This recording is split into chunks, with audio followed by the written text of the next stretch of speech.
What is the right way to upload videos on YouTube? Video তো upload করা যায় এই 3টা অ্যাপস দিয়েই, তাই না?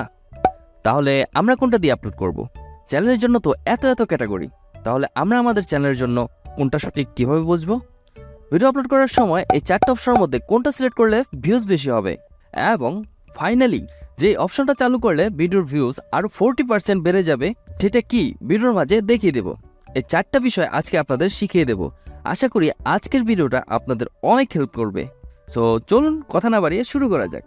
সো সবার প্রথমে যে ভুলটা নতুন ক্রিয়েটররা সবাই করে থাকে, সেটা হলো তার ভিডিওটি সে ইউটিউব অ্যাপস বা ইউটিউব স্টুডিও দিয়ে আপলোড করে থাকে, যেটা ইউটিউবের ভিডিও আপলোড করার সঠিক পদ্ধতি নয়। এখন আপনারা বলবেন যে এই অ্যাপস দিয়ে আপলোড করলে কি ভিডিওর ভিউজ কম হবে?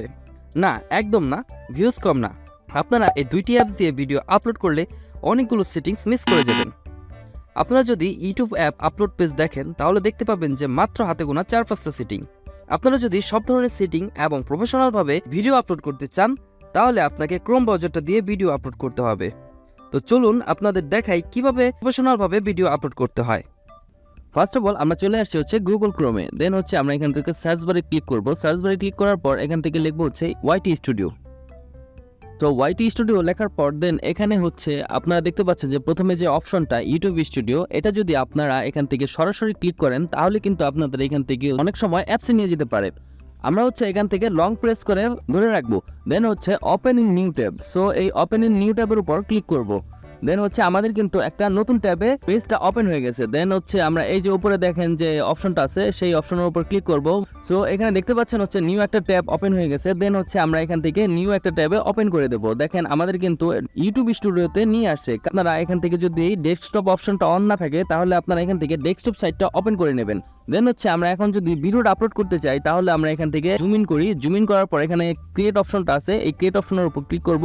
দেন হচ্ছে এখানে upload videos. So upload videos এর উপর ক্লিক করব। দেন একটু জুম আউট করে দেই। তারপর হচ্ছে এখানে দেখেন select file. So select files এর উপর ক্লিক করব। দেন হচ্ছে ফাইল নামে যে অপশনটা, এই ফাইল নামে অপশনটা ক্লিক করব। দেন হচ্ছে বাম সাইডের যে কর্নারে 3 ডট আছে, এই 3 ডটের উপর ক্লিক করব। দেন হচ্ছে একটু স্ক্রল করে নিচে চলে যাব। তারপর গ্যালারি অপশনে ক্লিক করে দেন হচ্ছে আমরা যে ভিডিওটা আমরা এখান থেকে আপলোড করতে চাই, সেই ভিডিওটার উপরে ক্লিক করব। দেন হচ্ছে এই টিক মার্কে ক্লিক করে দেব। এখন আপনারা দেখতে পাচ্ছেন যে এখানে হচ্ছে ভিডিওটা আপলোড শুরু হয়ে গেল। এখন আমাদের সামনে টাইটেল, ডেসক্রিপশন এবং ট্যাগ ছাড়া অনেকগুলো সেটিংস ওপেন হয়েছে। এগুলো সম্পর্কে জানা আমাদের খুব দরকার, বিশেষ করে আমরা যারা নতুন ভিডিও ক্রিয়েটর রয়েছি। এখন অনেকেই বলবে যে ক্রোম ব্রাউজার দিয়ে ভিডিও আপলোড করলে কি বেশি ভিউজ পাওয়া যায়? না, বিষয়টা সেরকম না, কিন্তু ক্রোম থেকে ভিডিও আপলোড করলে কিছু সেটিংস অবশ্যই পাবেন, যেটা অন এবং অফ করলে ভিউজ বাড়বে 100%।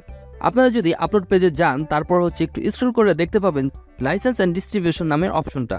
সেই অপশনের নিচে দেখবেন হচ্ছে publish two subscription feed and notify subscribers.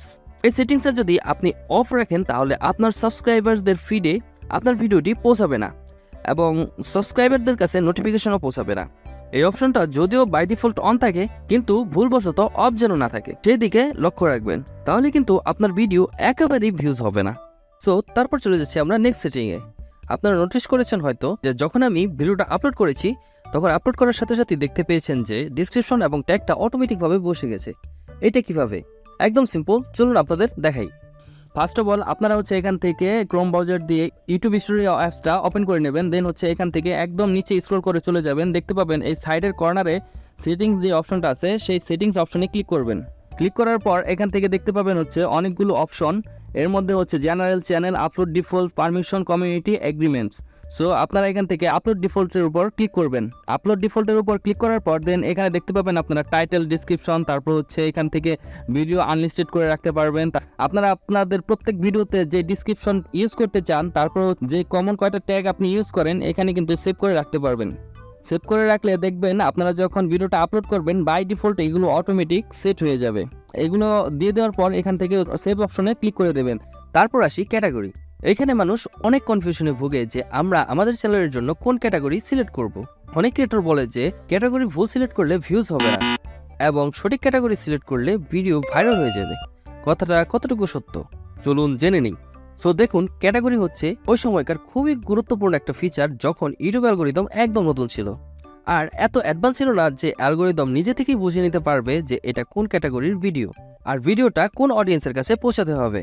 এর জন্য তখন ক্যাটাগরি অপশনটা ছিল যেন আমরা ইউটিউব অ্যালগরিদমকে বোঝাতে পারি যে এটা কোন ক্যাটাগরির ভিডিও। কিন্তু এখন সময় প্রায় 2024 সাল, সো অ্যালগরিদম অনেক বেশি অ্যাডভান্স। অ্যালগরিদম নিজে থেকেই জানা আছে যে এটা কোন ক্যাটাগরির ভিডিও এবং আপনার ভিডিও কোন অডিয়েন্সের জন্য সঠিক। তাই বলা যায় যে ক্যাটাগরি ইউটিউবের একটি অনেক পুরনো ফিচার। এটা আপনি এই সময় এসে যেটাই সিলেক্ট করেন না কেন, এটা আপনার ভিউজে কোনো ধরনের ইফেক্ট পড়বে না।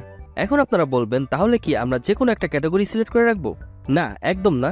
যেহেতু আমাদের ক্যাটাগরি অপশনটা এখনও আছে, তাই আমরা আমাদের চ্যানেল অনুযায়ী সঠিক একটা ক্যাটাগরি সিলেক্ট করে রাখবো। সো চলুন দেখে নেই কোন চ্যানেলের জন্য কোন ক্যাটাগরি সঠিক, সেটাই আজকে আপনাদের ভিডিওতে দেখিয়ে দিচ্ছি। ধরেন আপনি যদি কোনো কিছু শিক্ষা প্রদান করে থাকেন তাহলে সিলেক্ট করবেন হচ্ছে এডুকেশন, যেমনটা আমার চ্যানেলের ক্যাটাগরি।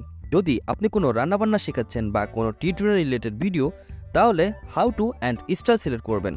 আবার ব্লগ বা চ্যালেঞ্জ রিলেটেড ভিডিও, তাহলে আপনি সিলেক্ট করতে পারেন এন্টারটেনমেন্ট বা পিপল অ্যান্ড ব্লগস। এইভাবে আপনি আপনার চ্যানেলের জন্য ক্যাটাগরি সিলেক্ট করবেন।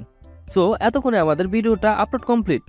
এখন private, unlisted, published or schedule, এই অপশনগুলো থেকে আপনাকে কোনটা সিলেক্ট করতে হবে এই বিষয়ে একটু পর বলতেছি।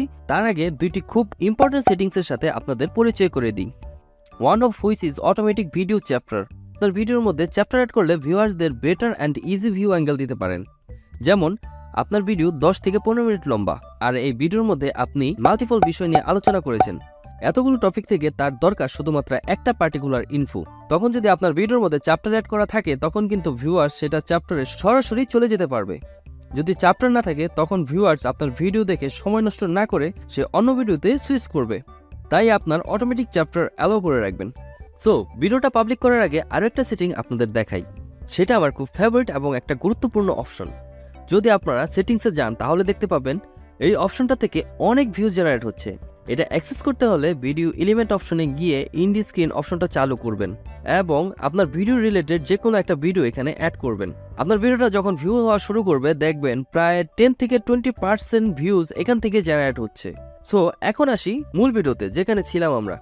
আমাদের ভিডিওটা আপলোড করার শেষ পেজে চলে এসেছি। এখন এই 4টা অপশন থেকে কোনটা সিলেক্ট করব? যদি আপনি প্রাইভেট সিলেক্ট করেন তাহলে কেউ আপনার ভিডিওটা দেখতে পাবে না, শুধু আপনি নিজেই দেখতে পাবেন। তারপর আসি পাবলিক। এই পাবলিক অপশনটা হলো একদম প্রাইভেটের বিপরীত। আপনি যখন পাবলিশ অপশনে রাখবেন তখন দেখতে পাবেন যে সেট বাটনটা পাবলিশ অপশনে পরিণত হয়ে গেছে, এবং এটা মানে আপনার ভিডিওটা অডিয়েন্সদের কাছে সরাসরি পাবলিক হয়ে যাবে। তখন আপনার ভিডিওটা সরাসরি সার্চ সাজেস্ট ফিডে শো করবে। এতে করে কিন্তু বোঝা যায় না আপনার ভিডিওতে কোনো সমস্যা আছে কিনা। তাই আপনাদের জন্য রয়েছে আরও একটা অপশন, সেটা হলো আনলিস্টেড। এটা হলো ভিডিও সরাসরি পাবলিক করা চাইতে ভালো। আনলিস্টেড এবং প্রাইভেট করা প্রায় সেম, কিন্তু দুইটা পার্থক্য রয়েছে। যেটা হলো আনলিস্টেড ভিডিওর লিঙ্ক আপনি যে কারো কাছে শেয়ার করতে পারবেন এবং সেই লিঙ্কে ক্লিক করে ভিডিওটা দেখতে পারবে এবং কমেন্টও করতে পারবে। কিন্তু প্রাইভেট ভিডিওতে কেউ কমেন্ট করতে পারবে না, এমনকি আপনি নিজেও না। এবং আপনি যদি কোনো কমেন্ট পিন করে রাখতে চান তাহলে আনলিস্টেড করে কমেন্ট পিন করতে পারেন এবং পরবর্তীতে চাইলে পাবলিশ করে নিতে পারেন। এবং আপনার চ্যানেল যদি মনিটাইজ হয় তাহলে বলা আছে যে ভিডিও আপলোড করার পরে আনলিস্টেড করে কয়েক ঘন্টা ওয়েট করতে। কারণ এই কয়েক ঘন্টা আপনার ভিডিওতে যদি কোনো সমস্যা থাকে, তাহলে যেমন মনিটাইজ পলিসি বা ভিজিবিলিটি ইস্যু এসব থাকে, তাহলে আপনাকে নোটিফাই করে জানিয়ে দেওয়া হবে। তখন আপনি ভিডিওটা পাবলিশ করার আগেই চেঞ্জ করে নিতে পারেন। তারপর আসি 4 নম্বর অপশনে। এই 4 নম্বর অপশনে আছে শিডিউল। শিডিউল অপশনটা হলো আপনি ভিডিওটা আপলোড করার পর ঠিক কখন পাবলিশ করতে চাচ্ছেন। ধরেন সকাল 10টায় আপলোড করলেন, কিন্তু আপনি চাচ্ছেন যে সন্ধ্যা 7টায় ভিডিওটা পাবলিশ করবেন। তখন শিডিউল করে রাখলে তখন আপনার ভিডিওটা সন্ধ্যা 7টায় অটোমেটিক আপলোড হয়ে যাবে। আপনি যেখানেই থাকুন না কেন, আপনার ফোনে যদি কোনো ডেটা কানেকশন নাও থাকে, তবুও কিন্তু ভিডিওটা সময় মতো আপলোড হয়ে যাবে। এখন আপনারা বলবেন যে তাহলে আমরা কোন অপশন সিলেক্ট করব? ভিডিও আপলোড করার সঠিক অপশনটি হলো প্রথমে আপনি আনলিস্টেড করে ভিডিও আপলোড করবেন এবং কয়েক ঘন্টা পর শিডিউল করে পাবলিশ করবেন, যেন আপনার ভিডিওতে কোনো সমস্যা থাকলে ধরা পড়ে এবং যে কোনো কমেন্ট আপনার পছন্দ হলে সেটা পিন করে রাখতে পারেন, যেটা সব বড় বড় ক্রিয়েটররা করে থাকে। এমনকি আমি নিজেও এইভাবে ভিডিও আপলোড করে থাকি। তারপর যদি আপনার মনে হয় যে সবকিছু ঠিকঠাক, তখন আপনি ভিডিওটা পাবলিশ করে দিতে পারেন বা আপনার নির্ধারিত সময় অনুসারে শিডিউল করে রেখে দিতে পারেন। সো এই ছিল আজকের ভিডিও। এখন আপনারা যদি চান যে বড় বড় ক্রিয়েটররা কোন মাস্টারমাইন্ড ইউজ করে ভিডিও ক্রিয়েট করে, সো সেটা দেখতে চাইলে আমার স্ক্রিনে যে একটা ভিডিও আছে সেটা দেখতে পারেন। সো আজকের মতো এই পর্যন্তই। দেখা হচ্ছে পরবর্তী নতুন কোনো ভিডিওতে। ততদিন ভালো থাকুন, সুস্থ থাকুন এবং নিরাপদে থাকুন। আল্লাহ হাফেজ।